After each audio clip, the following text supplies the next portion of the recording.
गोरखपुर एक ऐसा शहर जिसकी पहचान सिर्फ गोरखनाथ मंदिर या रेलवे जंक्शन तक महदूद नहीं। इस शहर की रगों में एक और चीज़ दौड़ती है और वो है तिजारत। लेकिन क्या आप जानते हैं गोरखपुर की इस कारोबारी दुनिया का दिल आखिर कहाँ धड़कता है?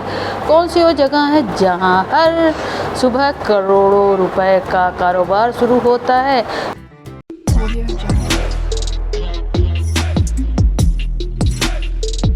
Friend, welcome back my new blog. आज फिर एक बार आए हुए हैं गोरखपुर की सबसे फेमस गल्ला मंडी।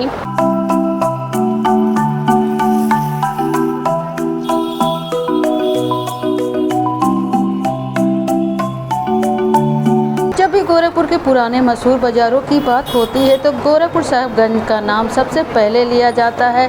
यह सिर्फ एक मंडी नहीं बल्कि गोरखपुर की व्यापारिक पहचान का एक अहम हिस्सा है। सालों से यहाँ थोक किराना, दाल, फल और सब्जियों का कारोबार होता आ रहा है। हर रोज़ हजारों लोग यहाँ खरीदारी और व्यापार के लिए पहुँचते हैं। लेकिन क्या आपने कभी सोचा है कि आखिर साहिबगंज बाज़ार इतना मशहूर कैसे बना?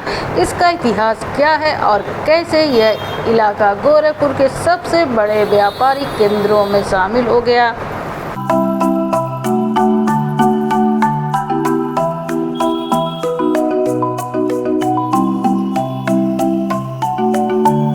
अगर गोरखपुर की रूह को महसूस करना हो तो, अगर इस शहर की असली तिजारत की धड़कन सुननी हो तो आपको एक बार साहिबगंज बाज़ार ज़रूर आना चाहिए। यह सिर्फ एक बाज़ार नहीं बल्कि गोरखपुर की सदियों पुरानी कारोबारी तहजीब की जिंदा मिसाल है। बड़े काजीपुर और खोखा टोला बक्सीपुर के करीब बसा यह इलाका सुबह की पहली किरण के साथ ही जाग उठता है। जहाँ की गलियाँ, दुकानों की आवाज़ें, माल से लदे ट्रक, ठेलों की हलचल और सौदेबाजी की गूंज ऐसा मंजर पेश करती है मानो पूरा शहर यहीं से अपनी रोजी रोटी शुरू करता हो।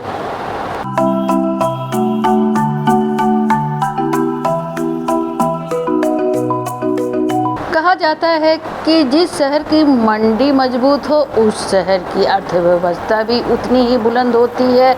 और गोरखपुर में अगर किसी मंडी ने इस बात को सच साबित किया है तो वह है साहिबगंज मंडी।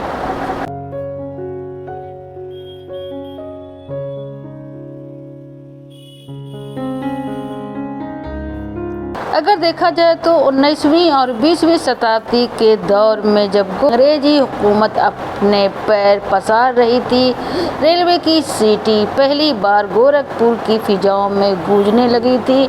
सड़कें बन रही थी और दूर दराज के इलाके शहर से जुड़ने लगे थे। और उसी दौर में साहिबगंज और इसके आसपास का इलाका, खासकर बक्सीपुर, उस दौर में गोरखपुर का एक बड़ा व्यापारिक इलाका बन गया जहां से पूरे पूर्वांचल का कारोबार संचालित होने लगा।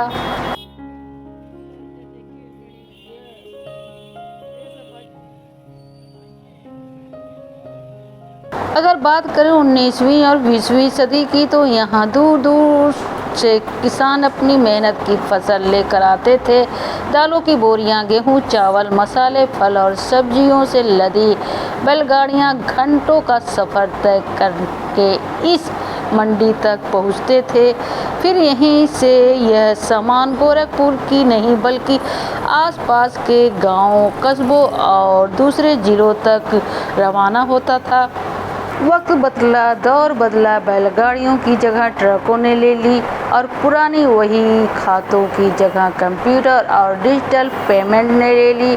लेकिन एक चीज़ आज भी नहीं बदली और वो है साहिबगंज की रौनक। आज भी हर रोज़ यहाँ लाखों रुपए का नहीं बल्कि करोड़ों रुपए का कारोबार होता है। धीरे धीरे साहिबगंज सिर्फ एक मंडी नहीं रहा बल्कि भरोसे का दूसरा नाम बन गया।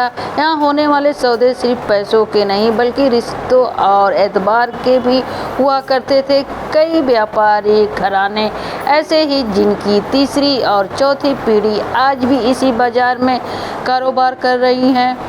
साहिबगंज की गल्ला मंडी यहाँ आपको सिर्फ एक दो चीज़ें नहीं बल्कि ज़िंदगी की लगभग हर ज़रूरत की चीज़ थोक में मिल जाती है।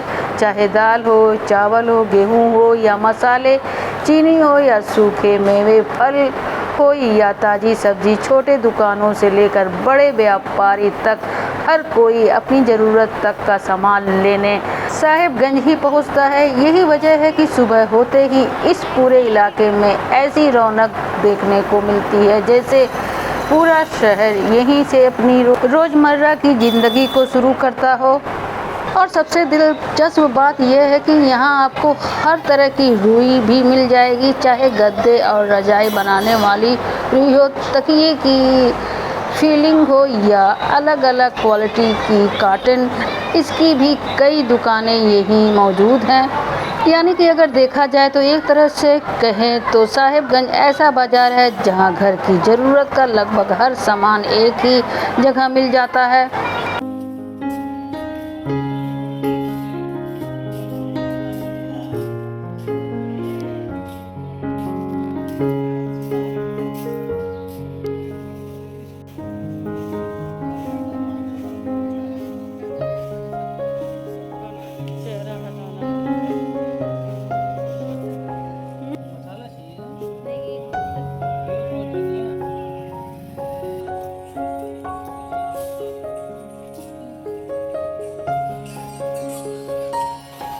अगर आसान शब्दों में बात की जाए तो साहिबगंज ऐसा बाज़ार है जहां आपको ज़रूरत का शायद ही कोई सामान ना मिले। घर के राशन से लेकर रोज़मर्रा की हर चीज़ यहाँ थोक और किफ़ायती दामों में मिल जाती है। यही वजह है कि सिर्फ गोरखपुर ही नहीं बल्कि आसपास के कई ज़िलों और कस्बों से भी दुकानदार और आम लोग ख़रीदारी करने यहाँ आते हैं। अगर आपको कम दाम में अच्छा और ज़्यादा विकल्प वाला सामान चाहिए तो साहिबगंज सबसे भरोसेमंद बाज़ारों में से एक माना जाता है।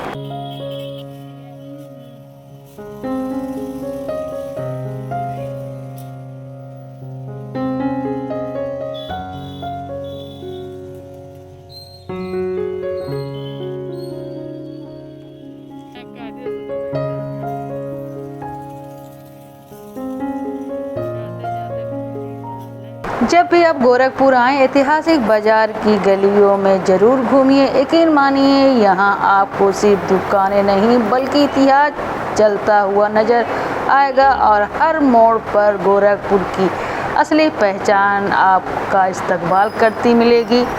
साहिबगंज मार्केट का ये सफ़र यहीं ख़त्म होता है। मिलते हैं नेक्स्ट वीडियो में एक नए ब्लॉग के साथ।